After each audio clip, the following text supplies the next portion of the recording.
16 বছরের ছেলে আপনার উপরে নারাজ হইয়া কি করবো? আপনার কোপ দিয়ে হালাই দিব। তাইলে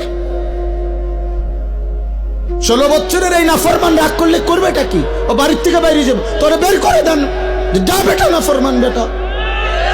তুই যেহেতু আমার আল্লাহর দুশ্মন, তুই যেহেতু আমার মালিককে সাজদা করতে চাস না, তোর মতো গাদ্দারের ঘর আমি করব কেন বেটা? তোর মতো নাফরমানের জন্য আমি পয়সা রোজগার করব কেন বেটা? বাইরে বেটা তুই।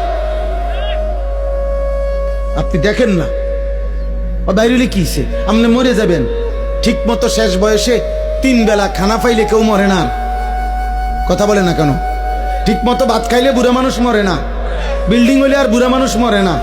ফুট 3 জন বিদেশ গেলে বুড়া মানুষ আর মরে না। বাড়িতে কোনো অভাব না থাকলে বুড়া মানুষ আর মরে না। তো এবারটা মরে কা? আপনি মরেন কা? আপনার তো কোনো অভাব নাই, আপনি মরছেন কিতেন?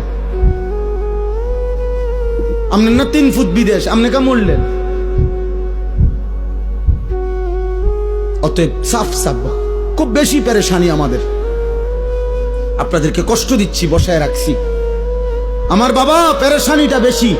সারা পৃথিবী জুড়ে, সারা দেশ জুড়ে, প্রতি ইঞ্চি মাটিতে ঈমান ইসলামের বিরুদ্ধে, মুসলিম কিশোর যুবক, মুসলিম সম্প্রদায়ের বিরুদ্ধে সকল ধর্মাবলম্বীরা, বিধর্মীরা প্রতিনিয়ত সর্বোচ্চ রকমের ষড়যন্ত্র করছে।